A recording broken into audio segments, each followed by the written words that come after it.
And for the next hour, I'll be reading from the February 26, 2026 issue of the Wall Street Journal on the Niagara Frontier Radio Reading Service. Thank you for joining us today. The highlights under Business and Finance are: NVIDIA reported a 94% increase in profit and record sales for the fourth quarter, helping ease concerns over a possible artificial intelligence bubble that rippled through markets in recent months. Major U.S. stock indexes rose, with the S&P 500, NASDAQ, and Dow gaining 1.8%, 1.3%, and 0.6% respectively. Paramount's streaming revenue grew in the fourth quarter, but the company, which is pursuing a bid for Warner Brothers Discovery, reported weakness in its TV media segment. Samsung released its latest flagship Galaxy smartphone, saying its artificial intelligence features were designed for ease of use. Hedge fund founder David Tepper criticized Whirlpool, accusing the appliance maker of destroying shareholder value and calling for sweeping changes. Prices for the rights to tariff refunds bought from businesses before the Supreme Court tossed Trump's levies soared after the ruling was handed down. Lowe's expects a flat home improvement market this year, siding with Home Depot's view that cautious consumers are putting off remodeling and repair projects.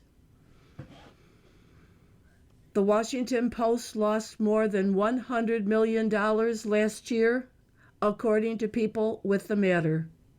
Financial troubles that contributed to the decision to cut staff by 30% earlier this month. Owens Corning's loss widened in the fourth quarter as sales sank. Diageo shares fell after the Guinness maker cut its guidance for the year on weakness in the U.S. and slashed its dividend. Now for the key articles under the worldwide section. Iran's atomic program hasn't advanced significantly since the U.S. and Israel struck its three main nuclear sites in June, experts and diplomats said, despite Washington's top negotiators saying Tehran could make fissile material for a bomb within days. The Justice Department said it is reviewing whether it improperly withheld some Epstein files, including FBI notes that detail unverified allegations made by a woman against Trump. Former Harvard President Larry Summers is resigning from his teaching and leadership positions at the university in the latest fallout from his association with Jeffrey Epstein. The Trump administration told Congress it won't share with lawmakers the classified intelligence that led to a whistleblower complaint against spy chief Tulsi Gabbard. Trump's nominee for Surgeon General aligned herself with the administration's moves on vaccines, including shrinking the number of recommended vaccines for children. 4 people on a U.S. registered speedboat were shot and killed, and 6 were injured after being intercepted in Cuban waters in an alleged infiltration attempt, Cuba said. The Trump administration is pausing nearly $260 million in Medicaid funding to Minnesota, calling it a way to push the state to better account for how government funds are distributed. The Trump administration eased its policy on the sale of Venezuelan oil to Cuba, providing a potential lifeline to the island's 8 million people as a fuel shortage accelerates a humanitarian crisis there. Britain held up a deal to give up sovereignty over a handful of islands in the Indian Ocean that host a key U.S. military base after Trump criticized the plan. Died Sandra Lee, 97, dancer, actor, and teacher.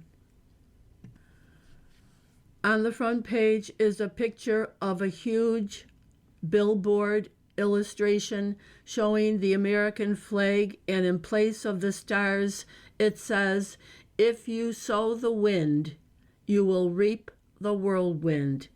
And two men appear to be discussing it rather vigorously. And the caption reads, "A billboard on a street in Tehran on Wednesday warned the U.S. against attacking Iran as tensions continue to build." The article, "Iran Nuclear Enrichment on Hold, Experts Say," amid U.S. buildup. Researchers counter White House claims, say June airstrikes halted much progress. By Michael R. Gordon and Lawrence Norman. Iran's atomic program hasn't advanced significantly since the U.S. and Israel struck its three main nuclear sites last June, according to experts and diplomats, despite Washington's top negotiator saying Tehran could make fissile material for a bomb within days. The appraisal, which is widely accepted by officials and researchers who study Iran's nuclear activities, comes as U.S. and Iranian officials prepare to hold talks on Thursday that could determine whether President Trump orders military action. The lack of visible evidence of significant progress in Iran's nuclear ambitions since last year raises questions about the Trump administration's publicly stated rationale for launching a potentially major war in the Middle East. Trump has said he would prefer a deal, but is prepared to use force to ensure Iran never acquires a nuclear weapon. Viewing the satellite imagery and monitoring the Iranian nuclear sites, we don't see any evidence that they are trying to reconstitute their nuclear weapons program, said David Albright, a former United Nations weapons inspector and president of the Institute for Science and International Security, which analyzes nuclear issues. They are essentially on hold. Steve Witkoff, the U.S.'s chief negotiator with Iran, told Fox News last week that Iran is probably a week away from having industrial-grade bomb-making material. That assessment would imply that a significant part of Iran's uranium enrichment capability survived last year's strikes, and that Iran can also still access some of its enriched uranium stockpiles, which were believed to have been buried under rubble last June. Many analysts are skeptical that Iran could easily do so at the bombed facilities. In his State of the Union address on Tuesday, Trump said Iran was still pursuing its nuclear ambitions, but didn't detail any new activities. The White House said last year's strikes obliterated Iran's nuclear facilities, but that Trump wants to ensure it can't revive its program and threaten the U.S.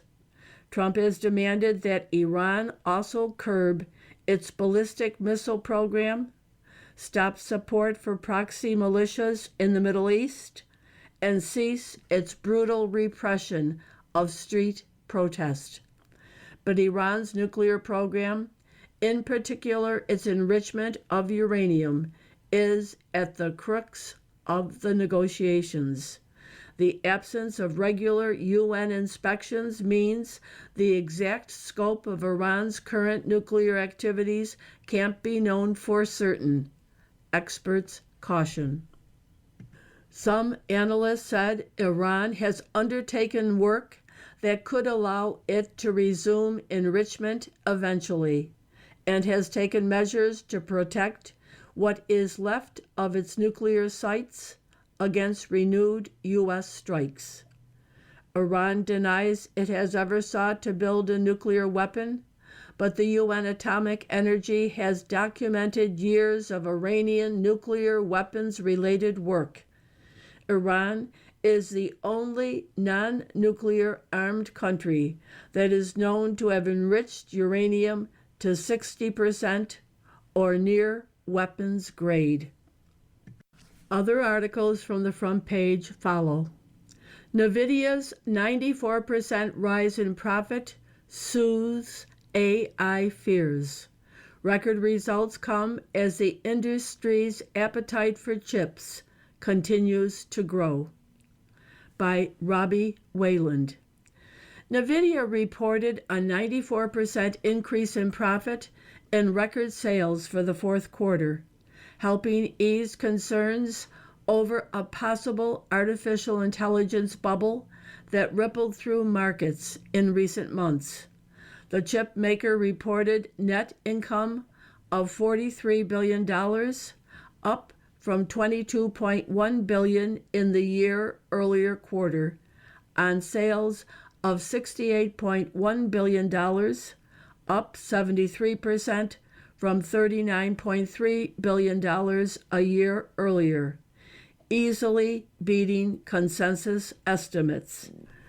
Analysts polled by FactSet predicted net income of $37.5 billion and revenue of $66.1 billion for the quarter. Data center hardware, the chips, and networking equipment that NVIDIA sells to AI and cloud computing companies accounted for 91.4% of the quarter's sales, or $62.3 billion, and the segment's revenue grew slightly faster than the company's overall sales. The simple way to think about it is computing has changed, Chief Executive Jensen Huang said on Wednesday's earnings call with investors. In this new world of AI, compute equals revenues. I am certain at this point that we've reached the inflection point where agentic AI is upending how business is done across the world, and selling AI tools is starting to generate real profits. With each passing quarter, the pressure grows on NVIDIA, which, at a market value of nearly $5 trillion, is the world's largest publicly traded company, to beat Wall Street's expectations. You are listening to a reading of articles and features from the Wall Street Journal on the Niagara Frontier Radio Reading Service. Blue Owl fallout sparks anxiety as investors' advisors urge calm. By Miriam Gottfried and Gunjal Banerjee. Robert Hendricks immediately emailed his wealth advisor after seeing posts on X saying Blue Owl Capital was halting redemptions in one of its private credit funds. His advisor told him he was invested in a different Blue Owl fund and that the fears around headlines were overblown. He plans to redeem the roughly $75,000 he has invested anyway. The last thing you want to hear as an investor is that the door is closing, said Hendricks, an Ohio resident who first invested in private credit about 2 years ago. Hendricks is among the individual investors who piled into private credit funds in recent years and are now wondering whether they made a mistake. The latest cause for concern? Blue Owl, a private credit juggernaut, said last week it was selling $1.4 billion in loans to give money back to investors in certain older funds and ending quarterly redemptions for one of them. The firm thought the announcement would be viewed positively. Instead, its shares and those of other private credit lenders slid. Now the wealth advisors who connect clients with such funds are facing one of their first big tests. With growth slowing from traditional pension fund and endowment clients, private markets giants such as Blue Owl, Apollo Global Management, and Blackstone have aggressively courted individual investors from everyday millionaires on up. The firms are pushing to get their offerings into 401ks. The funds make loans to companies, often those backed by private equity firms, and aren't as closely regulated as banks. Some in the investing world have said the funds aren't well suited for the masses, partly because they tend to come with higher fees and are harder to sell. Many wealth advisors said they haven't lost faith in the private credit and are counseling their clients to stay put. They said fears surrounding Blue Owl aren't tied to evidence of losses or poor underwriting, but rather to a misunderstanding. Wall Street's AI obsession starts to wake the bears, by Gregory Zuckerman. AI bears are stirring after a 3-year slumber. An obsession with artificial intelligence powered by stock market to dizzying heights. Now it is pushing skeptical traders to search for ways to profit from what they feel will be an inevitable shakeout. One hedge fund manager is preparing for NVIDIA's chip sales to fall. Another has an off-the-books wager against OpenAI, which is privately held. Some are shorting sales of Oracle, one of the tech giants in the race for AI dominance. Yet others are betting against the mounting debt of big tech companies including Amazon.com and Alphabet, which are investing as much as $670 billion this year to build out their AI infrastructure. Bears see this as a safer route than betting against stocks, which are more prone to sudden price spikes that could squeeze their short positions. People are more comfortable shorting the hyperscalers now because they're sacrificing their free cash flow, said Michael O'Rourke, chief market strategist at Jones Trading, who counts himself among the AI bears. That's a major shift and a major risk. The bets come amid rising anxiety around how the AI buildup might ultimately play out, with investors torn between fears the technology won't live up to hype, or worse, that it will succeed beyond imagination and devastate the economy. For bears, the bet is simply that tech giants won't ever see sufficient profits to justify their massive AI spending commitments and sky-high valuations.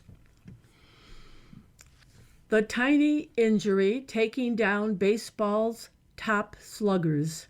As hitters chase more power, changes in how they grip the bat has caused a rise in injuries to a tiny bone in their hand. Corbin Carroll and Francisco Linder have learned this the hard way. By Jared Diamond. An outfielder, Corbin Carroll, stepped up to the plate for one of his first batting practice sessions of spring training earlier this month, took a swing, and knew immediately that something was wrong. "I think," he told his manager, "I just broke my hand." Carroll was right. Specifically, he had broken his hamate, a pebble-sized wrist bone near the base of the pinky and ring finger that features a hook-shaped protrusion that sticks out a few millimeters toward the palm of the hand. The vast majority of people have no reason to ever spend any time at all thinking about this particular part of human anatomy, unless that is, you're a professional baseball player, in which case it is at the center of a worrying pattern that is rapidly taking down sluggers and becoming impossible to ignore. Carroll, a star with the Arizona Diamondbacks, isn't the only player currently dealing with this injury. New York Mets shortstop Francisco Lindor and Baltimore Orioles infielder Jackson Holliday also underwent surgery to remove the fractured hooks of their haymates shortly after camps opened as well. On the surface, this might not seem like much of a crisis. Unlike Tommy John surgery, which usually sidelines pitchers for about 18 months, players who undergo haymate surgery typically return to the field within 8 weeks. The problem is that some players have struggled to rediscover their power for considerably longer, even after getting back into the lineup. That's because the hook of the haymate is a significant contributor to grip strength, an important trait for anybody attempting to hit a ball as far as possible. A 2020 study in the American Journal of Sports Medicine of 261 players found a small but statistically significant decline in offensive production after haymate surgery. Now for other articles within the paper. Prices jump for tariff refund claims. Supreme Court's decision overturning Trump levies boost investor demand. Tariff refunds mark the latest opportunity in the world of claims trading. By Caitlin McCabe, Ben Glickman, and Sarah Nassauer. Wall Street smells an opportunity in the chaos over President Trump's tariffs. The Supreme Court's tossing of Trump's sweeping tariffs last week kicked off a scramble among business leaders to sort out what might come next, including how they might claw back the levies they've been paying to import goods from around the world. Some businesses don't want to deal with the mess and are opting to sell the rights to any refunds they might be due. Investment firms, anticipating that the court wouldn't side in Trump's favor, had already been buying up rights to tariff refunds from businesses in recent months. Prices were around 20 cents on the dollar before the ruling, then jumped to around 40 cents afterward, according to brokers involved in the trades. The question is, do you sell at 40 or 45% now, or a little more if the market changes, or do you hold out for the 100% down the road? Said Neil Seiden, Managing Director of Asset Enhancement Solutions, a financial advisory firm. Seiden said he had brokered a handful of tariff claims with a total face value of $20 million for companies selling items including Christmas decorations, pharmaceuticals, and imported foods. Investors are generally looking for claims that are around $10 billion or more, he said, meaning smaller businesses might have trouble offloading their refund rights. The biggest companies, meanwhile, can foot the legal bills and will be more likely to wait for big payouts.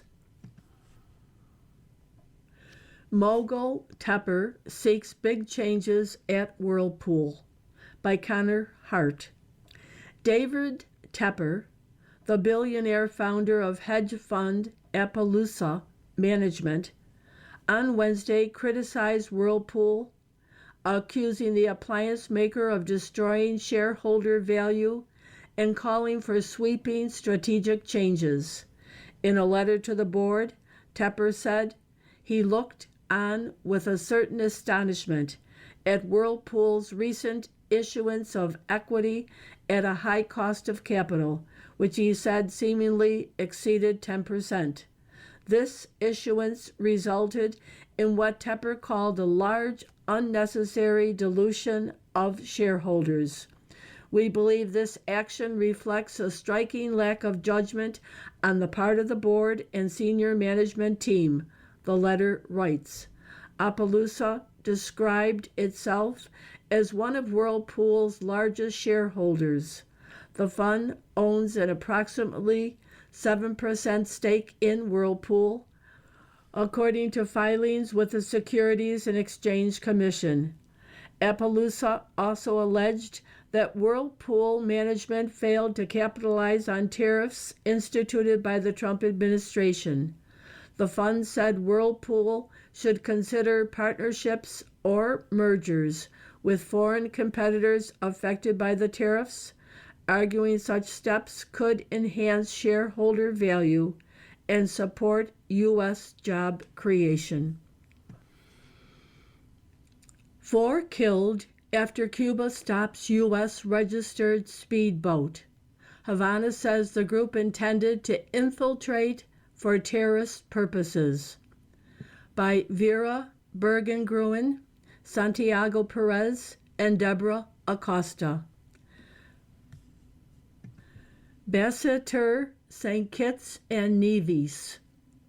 4 people on a U.S. registered speedboat were shot and killed, and 6 others were injured after being intercepted in Cuban waters in an alleged infiltration attempt on Wednesday morning, Cuba's Interior Ministry said.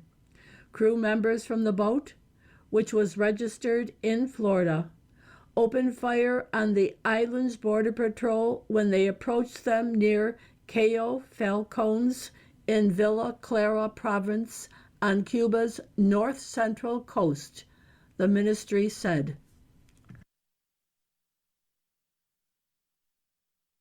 The commander of the Cuban vessel was injured in the clash after the patrol approached to identify the speedboat's occupants, Cuban authorities said. The ministry said that the group was made up of Cuban nationals living in the U.S. and had intentions of carrying out infiltration for terrorist purposes. The ministry said the men had been armed with assault rifles, handmade explosive devices, bulletproof vests, telescopic glasses, and camouflage uniforms. The 6 injured individuals were evacuated and received medical assistance, the ministry said. Officials said they had identified 7 of the men and were working to identify the other 3. In the face of current challenges, Cuba reaffirms its determination to protect its territorial waters, the ministry said in a statement posted by the Cuban embassy in the U.S. National defense is a fundamental pillar of the Cuban state in safeguarding its sovereignty and ensuring stability in the region. You are listening to a reading of articles and features from the Wall Street Journal on the Niagara Frontier Radio Reading Service. From the editorial page, Trump and the stakes in Iran. He needs to hear from the Chief of Central Command, Admiral Cooper. Secretary of State Marco Rubio and CIA Director John Radcliffe briefed congressional leaders Tuesday on President Trump's Iran policy, and members emerged saying the chance of war in the near future is high. It's time for the Commander-in-Chief to explain his thinking on Iran to the American people. There are excellent reasons to take military action now against the weakened revolutionary regime, but Mr. Trump has never made a sustained case for doing so. In his State of the Union address, he offered a list of the regime's depredations over the years. This included massacring at least 32,000 protesters in January, sponsoring terrorism around the world, killing Americans in Iraq, and building a missile arsenal that threatens Europe, U.S. bases, and eventually the U.S. homeland. Yet he also talks about doing a deal on nuclear weapons alone. Iran is restarting its nuclear program, Mr. Trump said Tuesday. We haven't heard those secret words. We will never have a nuclear weapon, he added. But Iran says this all the time, and it's been lying for 40 years. At other times, Mr. Trump speaks of regime change, but without an argument for why this is in U.S. interest. This failure is creating uncertainty even inside his administration.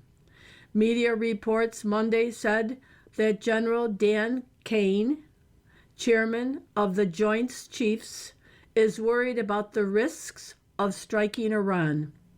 Our sources say those stories are accurate, and the leaks suggest an effort by doubters inside the administration to deter Mr. Trump more than Iran. We're also told that, as of Tuesday, the head of Central Command, Admiral Brad Cooper, hadn't briefed Mr. Trump on the war plan he's put together for Iran. The plan calls for an extensive attack on a host of Iranian regime and military targets, which is consistent with the armada Mr. Trump has assembled in the region.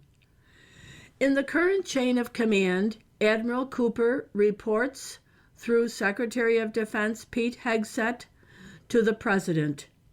General Kane is a presidential advisor, but Central Command and Mr. Hegseth are responsible for the plan and military results. Mr. Trump needs to hear directly from Admiral Cooper about the plan and his confidence that it would be successful. Any attack carries risk. While U.S. air defenses are formidable, casualties cannot be ruled out when Iran returns fire. Iran is threatening to retaliate harder than it did in June, when it launched more than 500 ballistic missiles and 1,000 drones at Israel, but was unable to do major damage or down any jets. Initial U.S. strikes probably can't eliminate everything Iran could fire at U.S. forces in the region. But there are also risks to not striking now. The Tehran regime is weaker than it has been since it came to power in 1979. Israel has degraded its proxy armies. It is under extreme financial and economic pressure, and it is at war with its own people. Waiting a year, as some in the administration advise, would give the regime time to rebuild its proxies and rearm. The Financial Times reported this week on a secret €500 million Iran deal to buy advanced missiles from Russia. Reuters reports that Iran is nearing a deal with China to buy supersonic anti-ship missiles. Waiting would squander a rare opportunity to topple a regime that has terrorized the world, spread war across the Middle East, supplied Russia and China, and killed or maimed thousands of Americans. Waiting would also damage Mr. Trump's credibility. He told the Iranian public in January that help is on its way, and he didn't say help would only arrive after the U.S. election. If he now settles for nuclear promises or symbolic strikes after having amassed so much force, Moscow and Beijing will notice. An honorable peace in Ukraine becomes harder. It's true that no one can know what would happen if the theocratic regime led by Ayatollah Ali Khamenei collapses. No clear opposition leader is waiting in the wings, though the former Shah's son in exile has followers inside the country. But a new regime would have every incentive not to follow its predecessor into the same losing battle with the U.S., financial markets, and its own people. It is hard to believe it would be worse. Negotiations resume Thursday, and no one can say Mr. Trump hasn't tried diplomacy. But Iran's leaders are dug in. Nuclear enrichment is our right, Foreign Minister Abbas Araghchi said Sunday. Mr. Khamenei is convinced Iran needs a path to nuclear weapons and can't admit he has impoverished his country for nothing. The real problem in Iran is the nature of the regime and its revolutionary designs. Mr. Trump has put himself in a position where there is risk no matter what he decides. His way out is to explain why he thinks he must act now in Iran.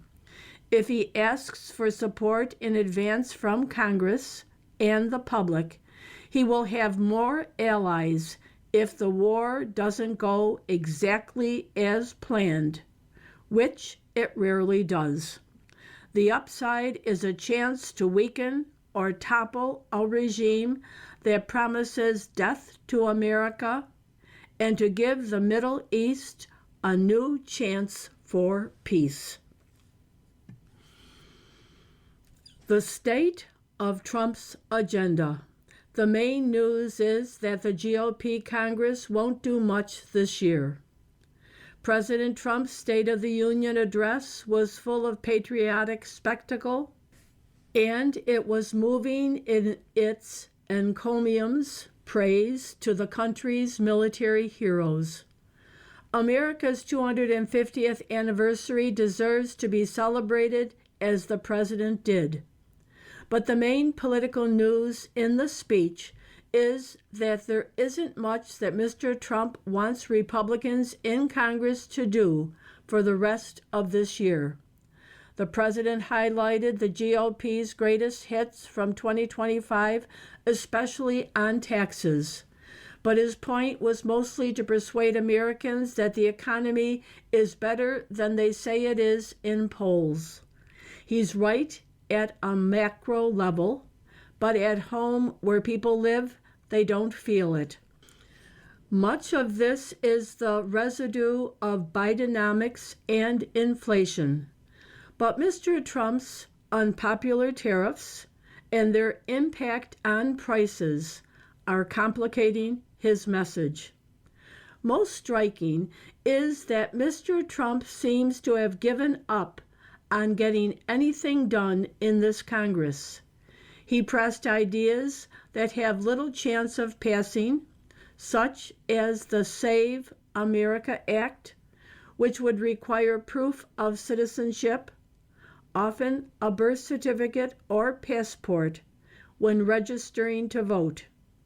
He also asked Congress to fiddle with a retirement subsidy program passed by Democrats for Americans without a 401k or pension. But immigration reform, nothing but more enforcement, and nothing to expand legal pathways to ease the labor shortage. Permitting reform needed for energy and public works? We didn't hear it. Mr. Trump also made no case for increasing defense spending and appears to have dropped his target of $1.5 trillion a year for the military. He's fooling the public by saying the U.S. deterrent force is stronger than it really is.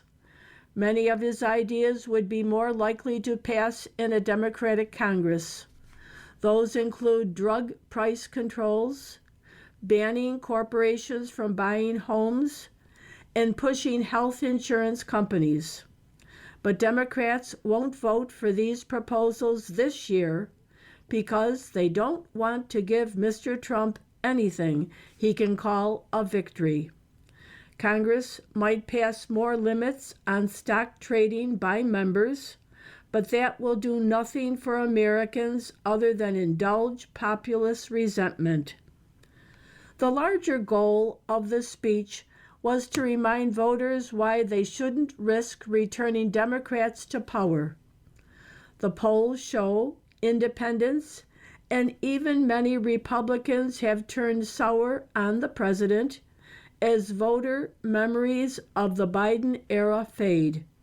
He's right to remind Americans that Democrats wanted a huge tax increase that Republicans prevented.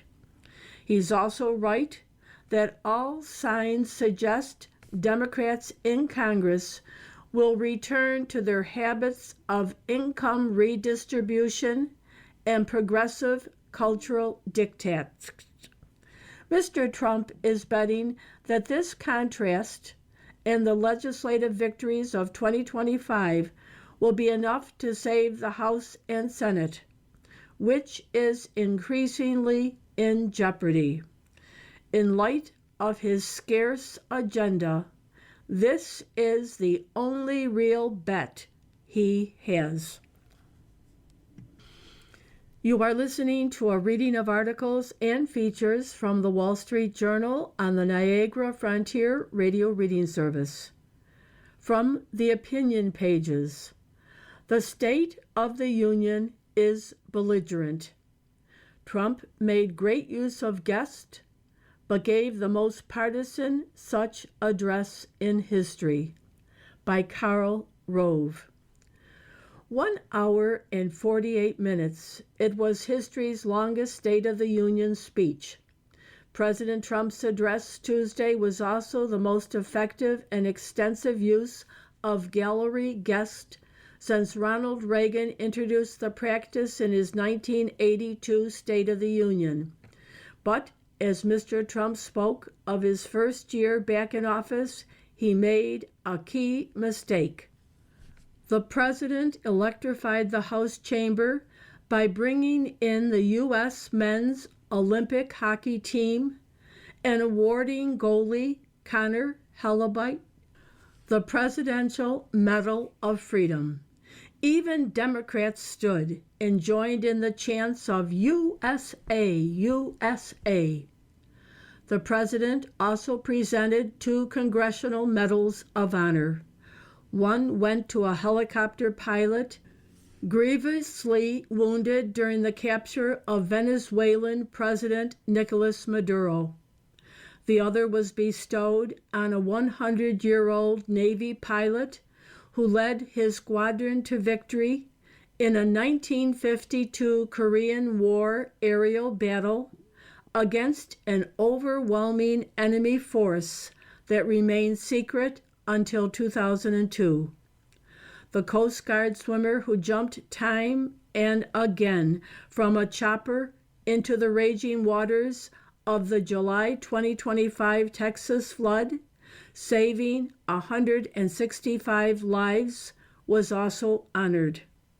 A Venezuelan dissident sprung from prison surprised his niece in the gallery to applause.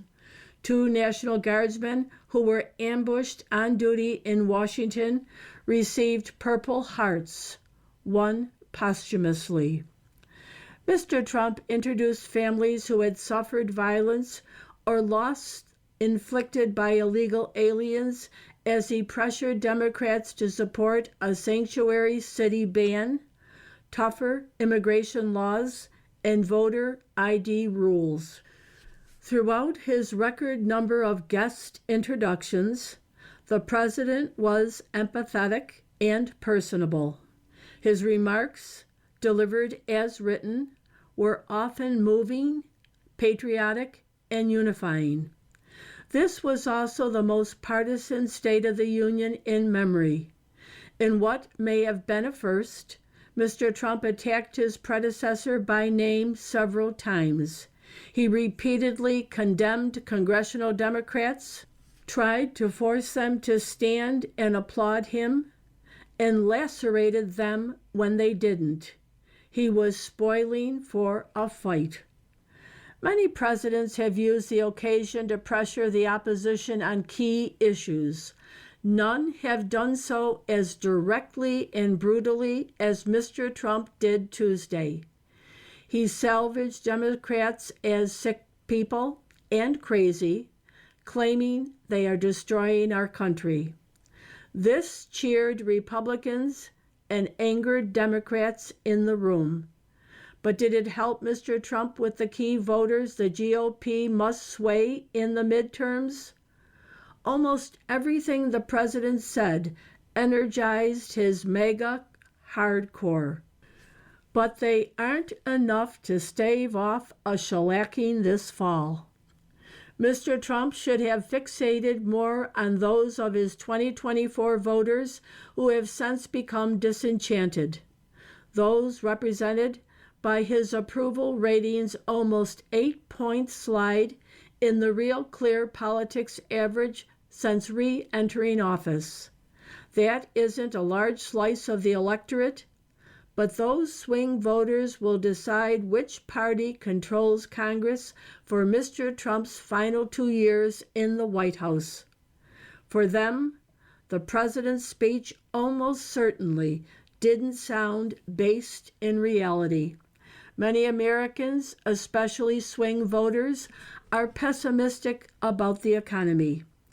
At the end of 2025, 12-month inflation was at 2.7%, near its 2.9% level the December before Mr. Trump took office.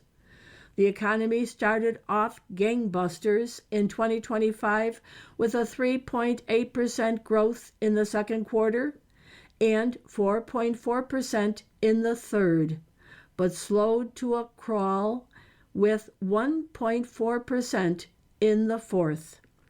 The Congressional Joint Economic Committee says the U.S. lost 108,000 manufacturing jobs last year, and all this took place amid growing public concern over the effect of artificial intelligence on jobs, utility bills, kids, and the future. Yet the president claimed prices are plummeting downwards. They generally aren't. His tariffs, he opined, will substantially replace the income tax, and ending fraud in federal spending will produce a balanced budget overnight. They won't. Here, Mr. Trump sounded as out of touch as Joe Biden did when he kept proclaiming Bidenomics is working. Mr. Trump was on stronger ground, arguing Democrats made a mess and that his administration is setting things right. But he should have acknowledged it'll take time to repair the economy. Tone also matters. When he warned that the U.S. shouldn't go back to failed politicians and policies, he came across as harsh, partisan, and mean-spirited. It too often sounded like a political convention speech rather than a presidential address. Even by the former standards, it was angry, pugnacious, and hence less effective. Mr. Trump offered elements of a credible, effective case for Republicans in the midterm campaign. But if they're to defend their majority successfully, congressional Republicans must offer more substance, be more forward-looking, display more empathy, and focus much more on the economy than what Americans heard Tuesday. They better get cracking. Time's a-wasting. Mr. Rove was senior advisor and deputy chief of staff for President George W. Bush and is author of The Triumph of William McKinley. Munich showcased the West's security illusions. I have heard more of the wishful thinking and denial that have dominated European and U.S. politics for years. By Gary Kasparov, Munich. Secretary of State Marco Rubio's Valentine's Day speech at the Munich Security Conference was no love letter. Despite his talk of bonds between America and Europe, the takeaway is that the U.S. will remain absent from the role it occupied for generations. It is no longer the preeminent champion of democracy, backbone of the free world.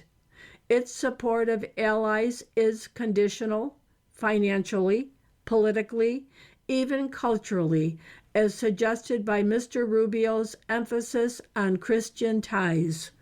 For years, the institutions designed to safeguard international security, the North Atlantic Treaty Organization, the United Nations, the European Union, have been crumbling, unable to adapt to a changing world order under threat from belligerent authoritarianism.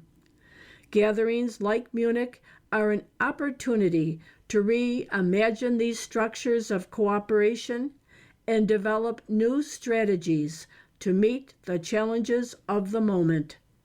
Unfortunately, in Munich, I heard more of the wishful thinking and reality denying that have dominated Western politics for years.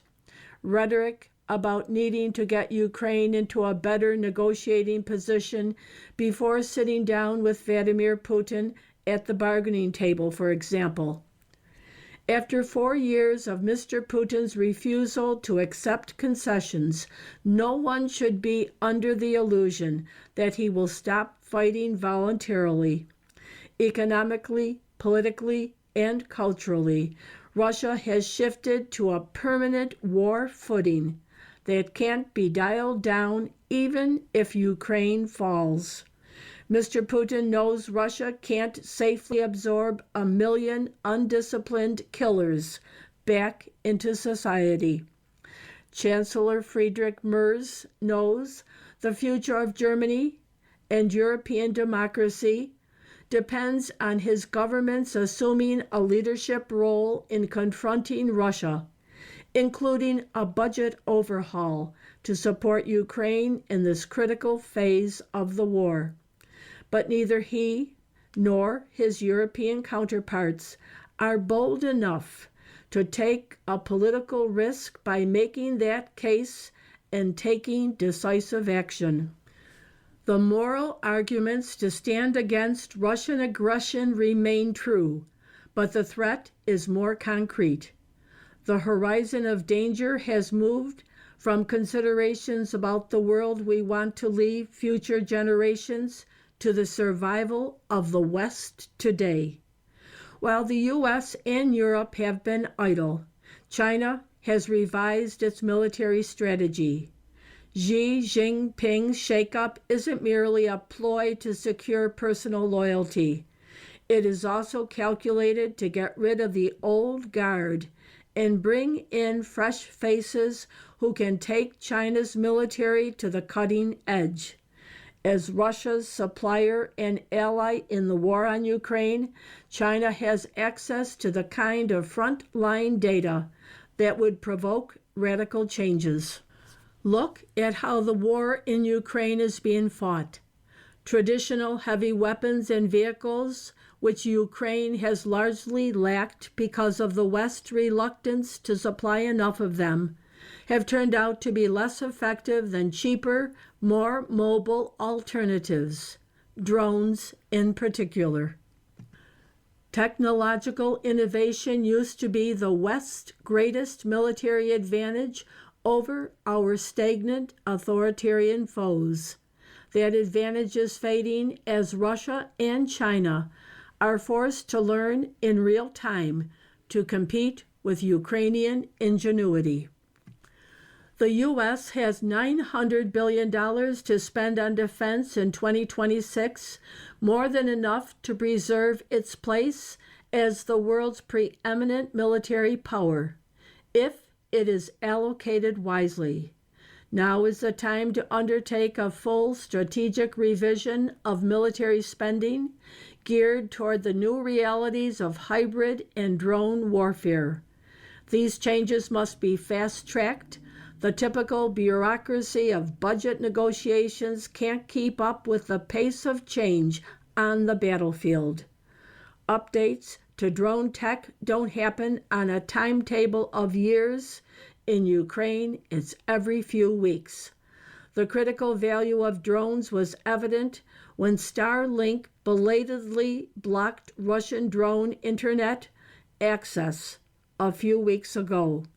Ukrainian forces were able to retake about 115 square miles almost overnight against Russian forces with diminished drone capabilities. The only country that has been actively fighting to fend off the advancement of authoritarianism is Ukraine, and it has emerged as the most effective, most experienced military in Europe. The rest of the free world must wake up and learn from the Ukrainians, morally and militarily. The future is up for grabs. I hope that by the time Munich comes around next year, Western leaders will have been roused from their state of hibernation and are building a new architecture of global freedom. You've been listening to a reading of articles and features from the February 26, 2026 issue of the Wall Street Journal. Your reader has been Corrine. Thank you for listening.